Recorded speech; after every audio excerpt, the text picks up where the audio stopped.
The world is ending, and this time, for real, for real.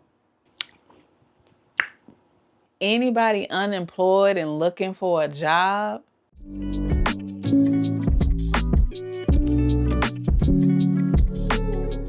It's April, y'all. Welcome back. I'm back to share with you all some more books that are being released this month. If you're new here, hi, my name is Molencia. I also go by Mo.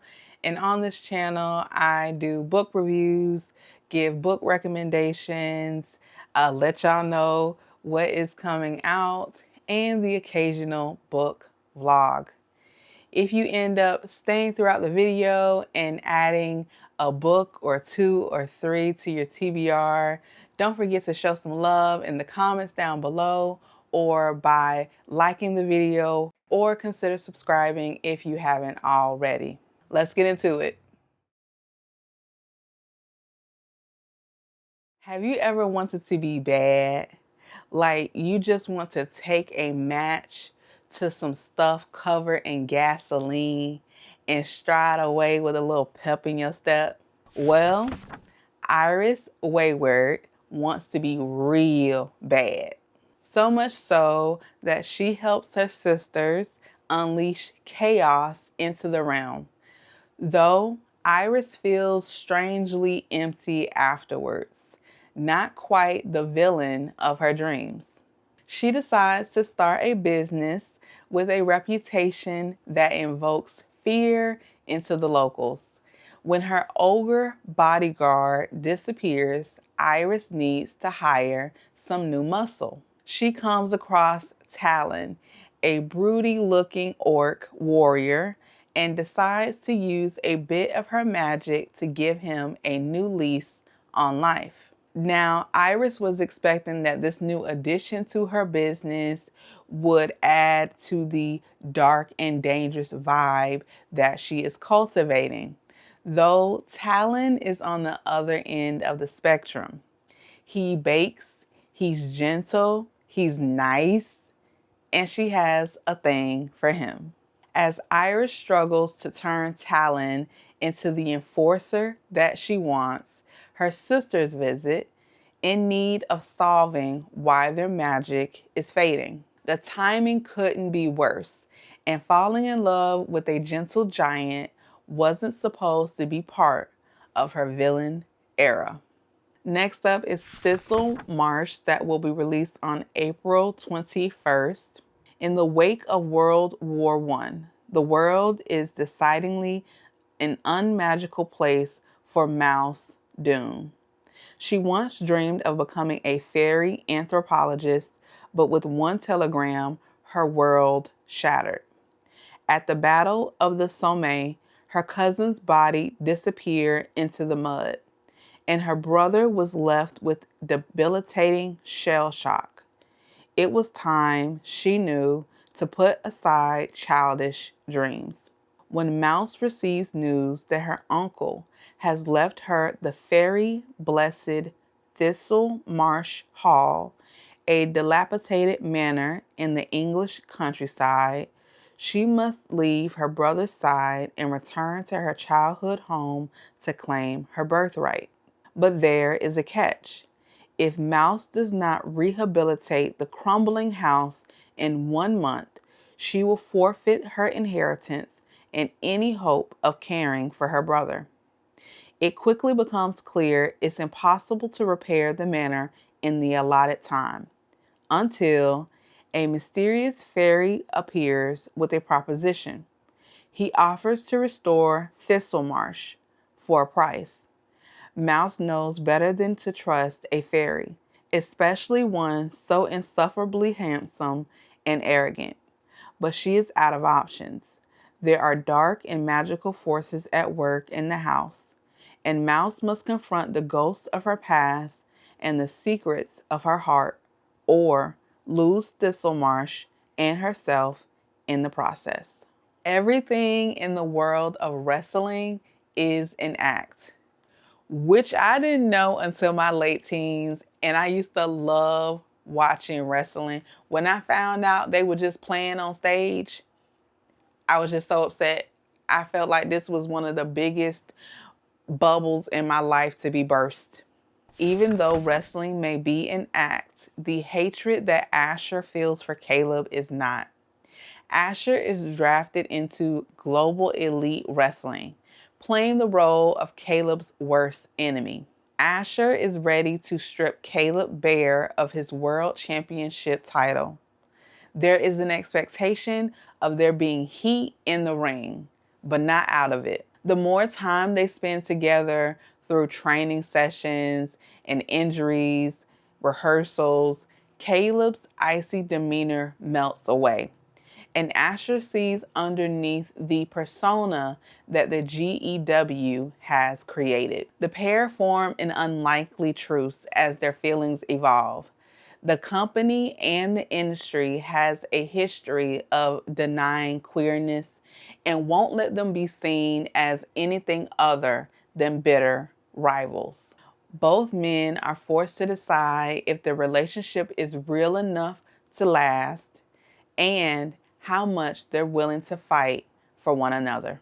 Under the sea, under the sea.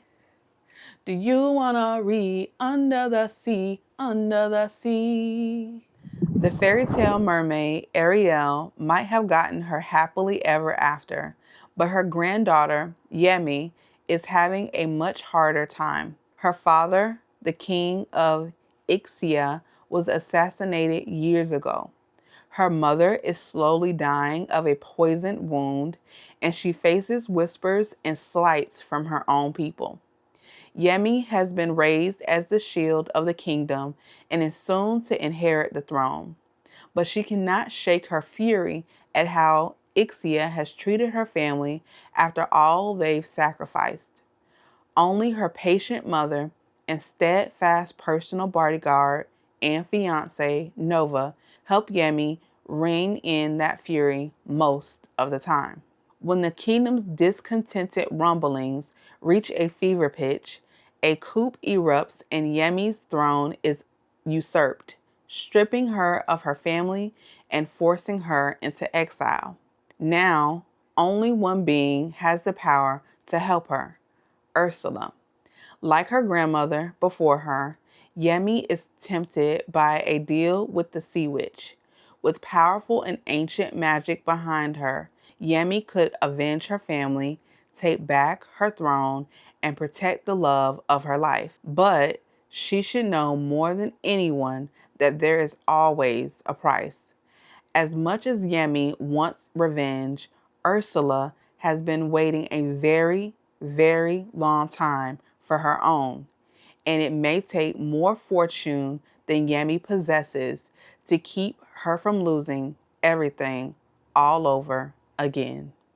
Next up is another read that features mermaids as well. It's called The Wicked Sea, and it's the first book in a new series. Zafira has dreamt of freedom for a very long time and has a semblance of it after escaping years of abuse by her captor. She believes no one will look for her amongst the marrow-hating kingdom of Mortia.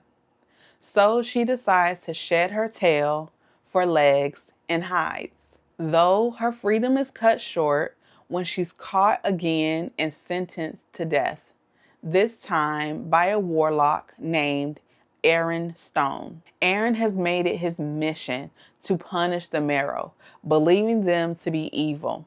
He has grown his magic to the point where he is considered one of the strongest warlocks around, but at a great cost. One that can only be remedied by the heart of the death god, a mystical heart lost to a fabled kingdom under the ocean's treacherous depths. Aaron offers Zafira a magical bargain that she cannot refuse. Help him find the mystical heart, and he'll spare her. They set out untrusting of one another, unaware that they will need to learn to work together, because Zafira's past and the enemy that she escaped is catching up to her. The massive stone wall surrounding Noah's Valley has protected Rose Allgood's people for as long as she can remember.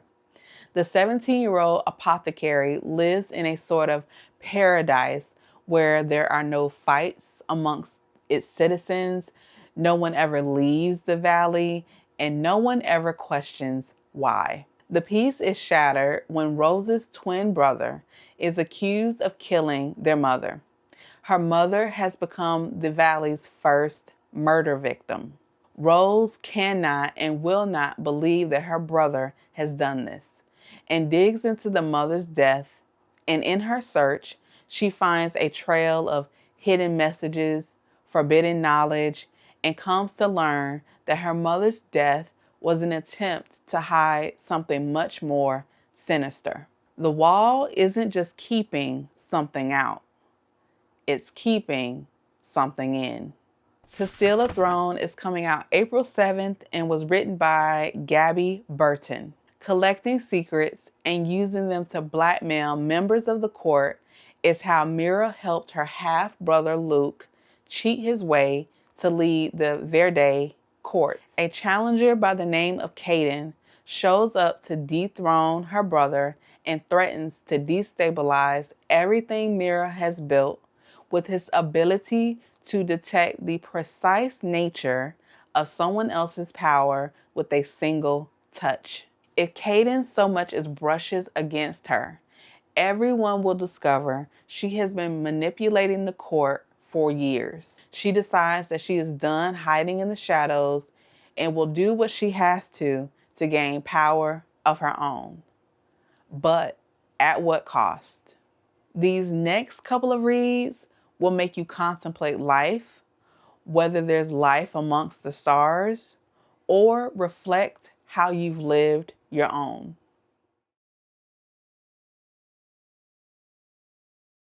Natalie lives a traditional lifestyle.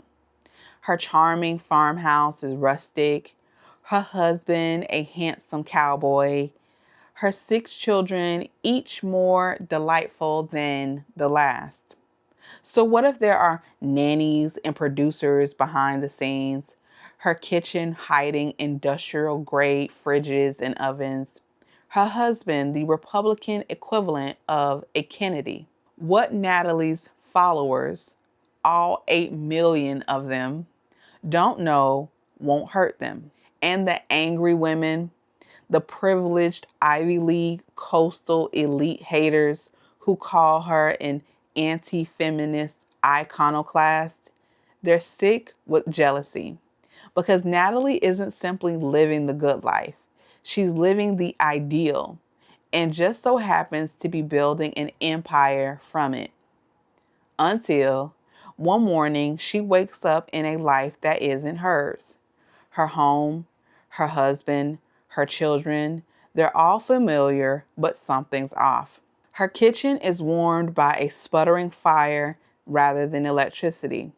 Her children are dirty and strange, and her soft-handed husband is suddenly a competent farmer.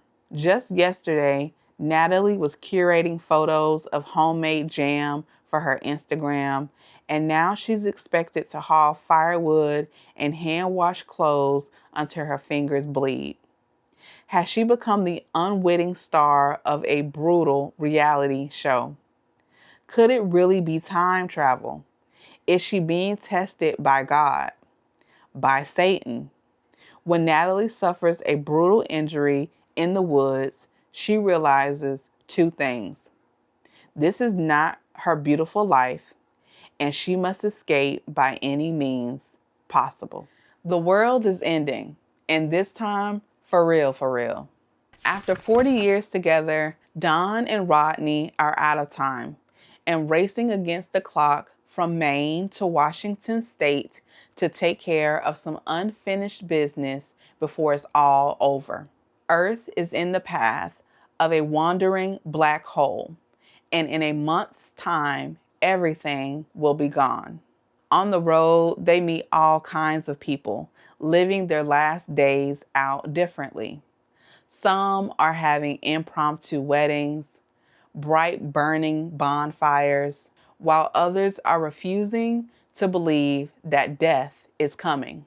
As the black hole draws near, Don and Rodney look back on their lives and ask themselves, was their best good enough? In a self-running smart house, a young and sentient Roomba listens as her owner, Harold, reads aloud to his dying wife. Memorized by To Kill a Mockingbird and craving the human connection she witnesses in Harold's stories, the little vacuum renames herself Scout and embarks on a journey of self-discovery. When Harold's wife passes away, Scout and her fellow sentient appliances discover that there are sinister forces in their midst. The omnipresent grid, which monitors every household in the city, seeks to remove Harold from his home, a place he's lived for 50 years. With the help of Adrian, a neighborhood boy who grows close to Scout and Harold, as well as Kate, Harold and Eddie's formerly estranged daughter, the humans and the appliances must come together to outwit the all-controlling grid, lest they risk losing everything they hold dear. Next up is The Radiant Dark by Alexandra Oliva, released April 28th. It's March 1980, and Carol Gerard and her husband are living an ordinary life in a small town. They have just had their first child, and though Carol is struggling with the challenges of new motherhood, her future seems clear. Until something extraordinary happens, an inexplicable flickering of light in the sky, which is ultimately determined to be communication from intelligent life on another planet. But these beings are 11 light years away, and nothing is known about them other than the fact that they seem to know we exist too. And so begins a decades-long exchange of messages with this mysterious, faraway civilization. As humanity reels from a shifting understanding of its place in the universe, we follow the stories of the Gerard family. Carol, whose fascination with this other life sparks a desperate search for spiritual meaning. Michael, her loyal son, who finds solace not in the stars above his head, but in the ground beneath his feet. And Ro, Carol's bright and ambitious daughter, whose childhood goal to work in interstellar communication will evolve into something much grander. The next book also features a character named Ro. It has been drilled into this Ro over and over again. You will always be living a lie. It will feel real, but it will never be real. Ro has been training all of his life to be sent undercover to live amongst the Star Eaters, an alien race that is the only one physiologically capable of mining the materials needed for light-year spanning space travel. Resources planetside are dwindling, and the Star Eaters may just be the key to help mankind. But Ro just doesn't want to be an imposter among them. He admires them. He respects them. Ro wants to be a Star Eater, but it never occurred to Ro that the mere act of understanding could destroy him. The ending writes itself. 6 authors, 1 private island, 72 hours to write the ending that will change their lives.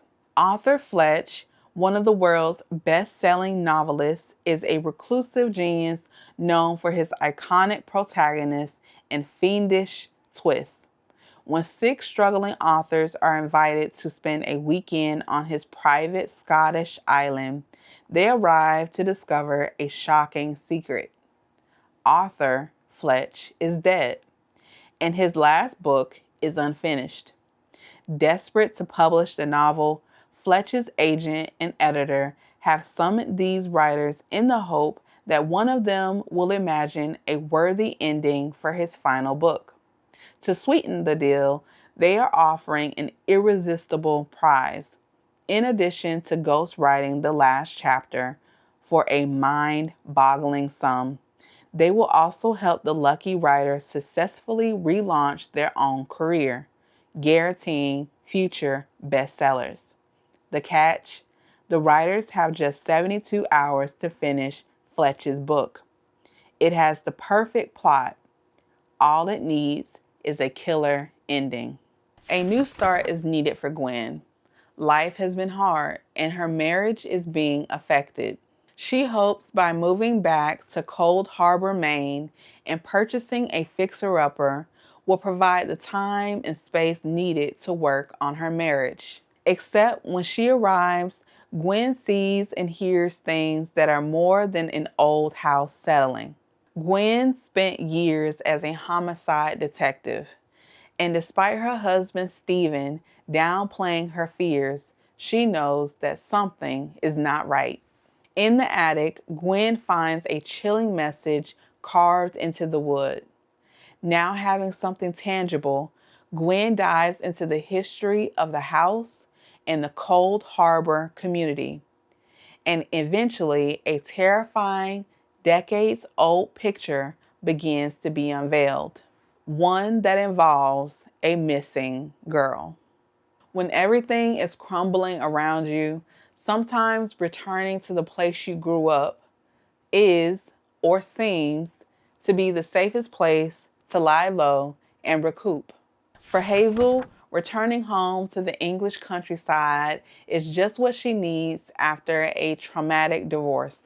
Returning home also means reconnecting with her sister, Kathy. After a falling out a decade prior, Kathy isn't sure what to expect, but she is expecting for her sister to show up.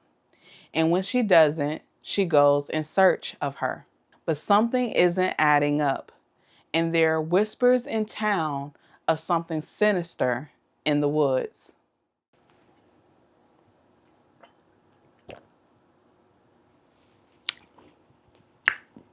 On an ordinary spring afternoon in a small town post office, a domestic dispute spirals out of control. The husband pulls a gun and barricades himself inside with four hostages. His wife, a young woman searching for her purpose in this world, a mom facing her only daughter's graduation and imminent departure, and an elderly woman hiding a secret about her life at home. Outside, even the negotiator is forced to put aside her personal baggage in order to find a peaceful resolution to a volatile situation, using exclusively words. Each of the three women who walked into the post office is carrying something that, if mailed, would profoundly change her life. Through the course of the day-long siege, these strangers will forge an unforeseen bond and reveal things to each other they haven't even told those closest to them. And none of them will ever be the same. The first book up in the horror genre is Japanese Gothic. October 2026. Lee Turner doesn't remember all of the details of that day, but his college roommate is dead and he knows he's the reason. He flees New York to his father's home in Japan, seeking refuge, though refuge isn't what he finds. Wildlife won't come near the house, the features of the home shift, and at night, a woman with a sword appears in the yard. October 1877. Sin is a young samurai in exile hiding from imperial soldiers in a house behind sword ferns. Sin is seeking refuge from the man who returned home wearing her father's face, the man who made her turn her own sword against her mother. She believes a terrible omen is about when she sees a young foreign man outside her window. One of these people is a ghost, and one of these stories is a lie. Anybody unemployed and looking for a job? Hiring immediately for a caretaker. The job consists of 3 days of work. The pay is competitive with responsibilities for taking care of a stranger's house. Serious applicants only. Macy can't say why the job posting grabs her attention. It could be that she can't afford to be picky right now, with rent to pay, groceries to buy, and a younger sister to provide for. 3 days cooped up in a stranger's house surrounded by the Oregon coast wilderness sounds a bit ominous and turns out to be a waking nightmare. An incomprehensible evil dwells on this property, and Macy might just be the only thing standing between it and the rest of humanity. And last but not least is Love by the Book, that will be released on April 7th, written by Jessica George. Remy is lucky. Her debut novel, based on her three best friends, becomes an instant bestseller when it is released, and her agent and publisher are clamoring for a follow-up. But just as Remy's creative inspiration seems to leave her, so too do her friends. One moves to New York, one gets pregnant, and one gets back together with her awful boyfriend. After an ill-advised one-night stand complicates matters further, Remy is left deeply alone and unable to find her next book idea. Simone is successful, a kindergarten teacher with a passion for kids and a well-paying side hustle that affords her all of the material comforts she desires. She doesn't have time for a robust social life. All Simone needs is her close-knit family, but after the true nature of her work is revealed, they cut her off, and she realizes for the first time just how isolated she is. When Simone and Remy bump into each other, literally, in a bookstore, it isn't exactly soulmates at first sight. Simone is guarded and prickly, Remy is insecure and heartbroken, and each woman is harboring a secret. And yet they might just be the missing piece the other has been searching for, if they can only let each other in. Can Simone help Remy make one of the most important decisions of her life? And can Remy help Simone recover all that she's lost? Well, that's all, folks. Those are the reads that I wanted to share with you all for April 2026. Of course, there are tons more out there, but these stood out to me. Definitely let me know down below any others that caught your attention that you want to share. Let me know if any of the ones from this video you've added to your TBR. Again, thank you for tuning in for another video. I appreciate you. Until next time, y'all, stay safe, be blessed, and remain unapologetically you.